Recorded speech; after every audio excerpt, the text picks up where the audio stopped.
Hi, I'm Dr. Tejasvi. I'm the consultant from the emergency medicine department. So first thing, what doubt comes to our mind is what we need to do when there is a water clogging and what diseases are more common during the water clogging. So usually gets because of floods, the mosquitoes and will be more in that area. So we need to more aware of the dengue, malaria, typhoid, chikungunya. These diseases are more common in this flood during the flood region. So what we can do is we can just chlorinate the water. We can try to remove the water from the area where it has been flooded. So if you remove the water, there is a chance of more coming down of the mosquitoes. So we can avoid such diseases. What we can is simple measures. If there is a lot of water, we use the buckets to remove the water and keep it outside. And certain people have the pumps, so we can use the pumps and to remove the water from outside. And there is a little water, we can use the cloths and to swipe the out, and we can use the vacuum pumps also. And what are necessary things we can be done to avoid such disease also. Approach this nearby medical centers in such case if you develop any fever or any other simple minor diseases like skin infections can be happen. So you can just go to the nearby medical centers. So what happens when there is an electrocution, we try to go and help the people. Don't try to do that. If you try to do that, you will get electrocuted. So try to avoid that and make sure don't go in a bed with barefoot. Try to go in slippers and go in that, and try not to step into the water when there is electrocuted.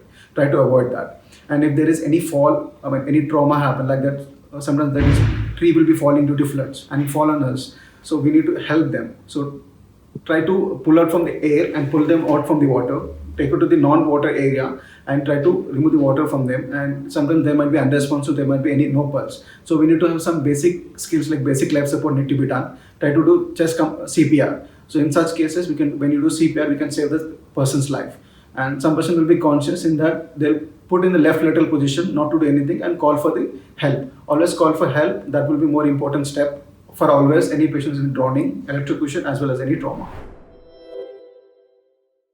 We can become a volunteers and go towards them and give the necessary support for helping them out by providing some food and also some nutrition related food. And what food we can use in this? We can use all the freshly made food instead of using the frozen foods. So try to avoid the frozen foods here. And don't use the medicines when there is a contaminated with water, and don't use the food which are contaminated with water. Try avoiding not to use them. నమస్తే, నా పేరు doctor Tejaswi, నేను emergency consultant. So water మనకు ఫుల్గా clog అయిపోతాయి. So ఎక్కడ చూసినా మనకు వాటర్ ఉంటాయి. సో ఆ సిచ్యువేషన్లో మనకి ఏమేమి రోగాలు రావచ్చు? డెంగ్యూ రావచ్చు, మలేరియా రావచ్చు, చికెన్గున్యా రావచ్చు, టైఫాయిడ్, ఫుడ్ రిలేటెడ్ ఇన్ఫెక్షన్స్ రావచ్చు. సో దానివల్ల మనం రోగాలకి బాగా గురి అవుతూ ఉంటాం. సో దాన్ని అవాయిడ్ చేయడానికి మనం వాటర్ని తీసేయాల్సి వస్తుంది ఇంట్లో నుంచి.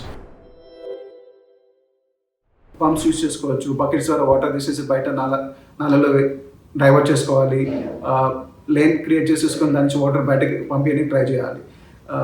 దాంతోపాటు క్లోరిన్ టాబ్లెట్స్ వేస్తే వాటర్ కూడా డీకంటామినేటెడ్ అవుతూ ఉంటాయి. సో అది కూడా టేక్ కేర్ చేసుకోవాలి. అండ్ డ్రైనేజ్ ఏమైనా ఫుల్ అయినంటే అవి క్లియర్ చేసేసి డ్రైనేజ్ కూడా క్లియర్ చేయాల్సి వస్తుంది. సమ్ సిచ్యువేషన్లో ఏమవుతా అంటే కరెంట్ పోల్స్ కింద పడిపోతూ ఉంటాయి. దానివల్ల మనకి కరెంట్ షాక్ వచ్చే ఛాన్సెస్ ఉంటాయి. అట్లానే సిచ్యువేషన్లో ఆ కరెంట్ షాక్ ఎక్కడైతే వస్తుందో ఆ నీళ్ళలో స్టెప్ చేయకూడదు. దానిలో అడుగు పెడితే మనకి కూడా కరెంట్ షాక్ వచ్చే ఛాన్సెస్ ఉంటాయి. వేరేని కాపాడకపోయినా మనం రిస్క్లో పడాల్సి ఉంటుంది. సో మన సేఫ్టీ మోర్ ఇంపార్టెంట్ అన్నమాట ఇక్కడ. సో దానివల్ల మనం ఆ నీళ్ళలో అడుగు పెట్టకూడదు. ఇన్ కేస్ మనకి ఆ సిచ్యువేషన్లో పోవాల్సి వచ్చినా సరే అటు వెళ్ళకుండా మనం కాపాడుకోవాల్సి వస్తుంది.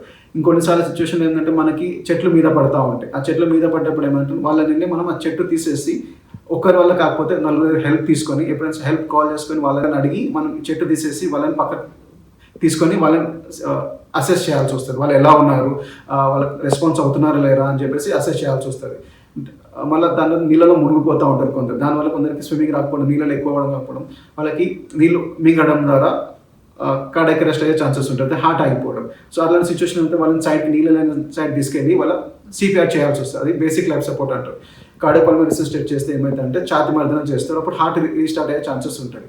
సో మనకి 108, 106 ఉంటుంది కాబట్టి వాళ్ళకి హెల్ప్ చేసేస్తే మనకి హెల్ప్ చేస్తారు. మెడికల్ టీమ్ని ఎప్పుడైనా అలర్ట్ చేయాల్సి వస్తుంది ఆ సిచ్యువేషన్స్లో. ఇంకోటి ఏంటంటే మనకి ఫుడ్ ఎట్లాంటి ఫుడ్ తీసుకోవాల్సి వస్తుంది. ఫ్రెష్ ఫుడ్స్, ఫ్రిడ్జ్లో ఉన్న ఫుడ్ ఎప్పుడు అవాయిడ్ చేసుకొని మనకి స్టోర్ ఫుడ్స్ తినకుండా ఫ్రెష్ ఫుడ్స్ ఏదైతే ఉందో ఫ్రెష్గా ప్రిపేర్ చేసుకొని దాన్ని బట్టి తింటే బెటర్ ఉంటుంది మనకి ఈ సిచ్యువేషన్స్లో.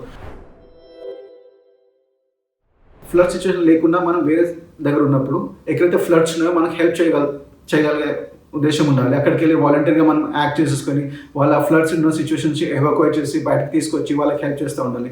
ఫుడ్ పరంగా, న్యూట్రిషన్ పరంగా హెల్ప్ చేస్తూ ఉండాలి వాళ్ళకి. కొన్ని మెడికల్ ఎక్విప్మెంట్ కావాల్సి వస్తుంది, మెడిసిన్స్ కావాల్సి వస్తుంది. సో మనం మెడికల్ టీమ్తో, గవర్నమెంట్తో, అథారిటీస్తో వాళ్ళు హెల్ప్ చేసుకొని వాళ్ళకి హెల్ప్ చేయాల్సి వస్తుంది.